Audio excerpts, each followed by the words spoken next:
Next time ಮನೆಗೆ ಸೋರೆಕಾಯಿ ತಂದರೆ ಪಲ್ಯ ಸಾಂಬಾರು ಮಾಡ್ದಿರಾ ಇದರ ಜೊತೆಗೆ ಪನ್ನೀರ್ನ ಸೇರಿಸ್ಬಿಟ್ಟು ಈ ಗ್ರೇವಿನ ಒಂದ್ಸಲ ಟ್ರೈ ಮಾಡಿ. ಚಪಾತಿ ಜೊತೆಗಂತೂ ಎಕ್ಸಿಲೆಂಟ್ ಆಗಿರುತ್ತೆ.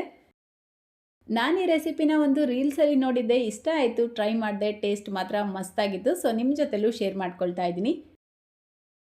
ಈ ರೆಸಿಪಿ ಮಾಡ್ಕೊಳ್ಳೋದಕ್ಕೆ ಸ್ವಲ್ಪ ಪನ್ನೀರ್ನ ತೊಗೊಂಡಿದ್ದೀನಿ. ಇದರ ಜೊತೆಗೇ ಒಂದು ಸೋರೆಕಾಯಿನ ತೊಗೊಂಡು ಇದರ ಸಿಪ್ಪೆನ ತೆಗೆದುಬಿಟ್ಟು ಚಿಕ್ಕ ಚಿಕ್ಕ ಪೀಸಾಗಿ ಕಟ್ ಮಾಡಿ ತೆಗೆದಿಟ್ಕೊಳ್ಳಿ.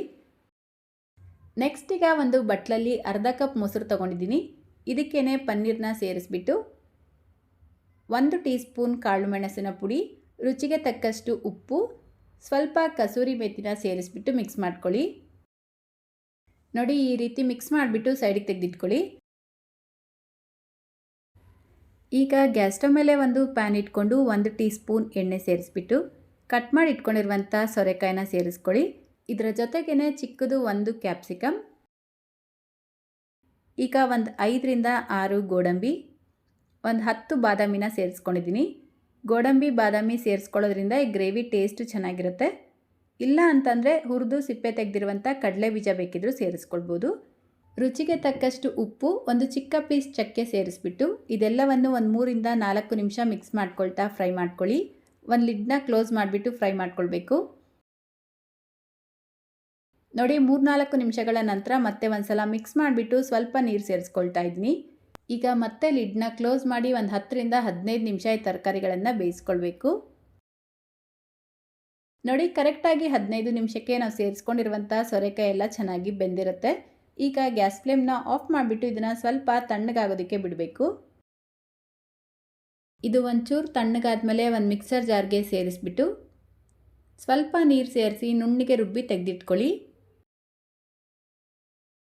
ಈಗ ಮತ್ತೊಂದು ಪ್ಯಾನ್ಗೆ 3ರಿಂದ 4 ಟೇಬಲ್ ಸ್ಪೂನ್ ಎಣ್ಣೆ ಸೇರಿಸ್ಕೊಳ್ಳಿ. ಎಣ್ಣೆ ಬಿಸಿಯಾಗಿದ್ದ ತಕ್ಷಣ ನಾವು ಮಿಕ್ಸ್ ಮಾಡಿ ತೆಗೆದಿಟ್ಕೊಂಡಿರುವಂಥ ಪನ್ನೀರ್ನ ಸೇರಿಸ್ಕೊಂಡು 3ರಿಂದ 4 ನಿಮಿಷ ಮೀಡಿಯಂ ಫ್ಲೇಮಲ್ಲೇ ಪನ್ನೀರ್ನ ಫ್ರೈ ಮಾಡ್ಕೊಳ್ಳಿ. ನೋಡಿ, ಒಂದು ಕಡೆ ಪನ್ನೀರ್ ಲೈಟಾಗಿ ಕಲರ್ ಚೇಂಜ್ ಆಗ್ತಾ ಇದ್ದಂಗೆ ಈ ರೀತಿ ಉಲ್ಟಾ ಮಾಡಿಕೊಂಡು ಮತ್ತೊಂದು ಕಡೆನೂ ಫ್ರೈ ಮಾಡ್ಕೊಳ್ಬೇಕು.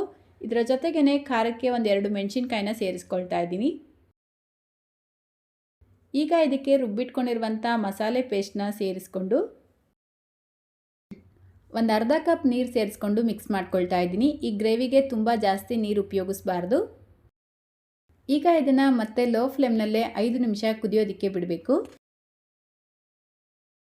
ನೋಡಿ, 4-5 ನಿಮಿಷಕ್ಕೆ ಗ್ರೇವಿ ರೆಡಿಯಾಗಿರುತ್ತೆ. ಇದಕ್ಕೆ ಸ್ವಲ್ಪ ಕೊತ್ತಂಬರಿ ಸೊಪ್ಪನ್ನ ಸೇರಿಸ್ಬಿಟ್ಟು ಗ್ಯಾಸ್ ಫ್ಲೇಮ್ನ ಆಫ್ ಮಾಡಿಕೊಂಡ್ರೆ ಒಂದು ಡಿಫ್ರೆಂಟ್ ಟೇಸ್ಟಲ್ಲಿ ಸಖತ್ತಾಗಿರುವಂಥ ಪನ್ನೀರ್ ಗ್ರೇವಿ ರೆಡಿಯಾಗುತ್ತೆ.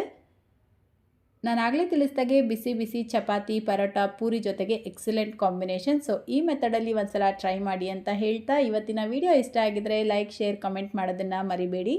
ಚಾನಲ್ನ ಹೊಸದಾಗಿ ನೋಡ್ತಾ ಇದ್ದರೆ ಸಬ್ಸ್ಕ್ರೈಬ್ ಮಾಡ್ಕೊಳ್ಳಿ. ಫೇಸ್ಬುಕ್ಕಲ್ಲಿ ನೋಡ್ತಾ ಇದ್ದರೆ ಫಾಲೋ ಮಾಡಿ ಅಂತ ಹೇಳ್ತಾ ಮತ್ತೊಂದು ರೆಸಿಪಿಯೊಂದಿಗೆ ಸಿಗೋಣ. Thank you.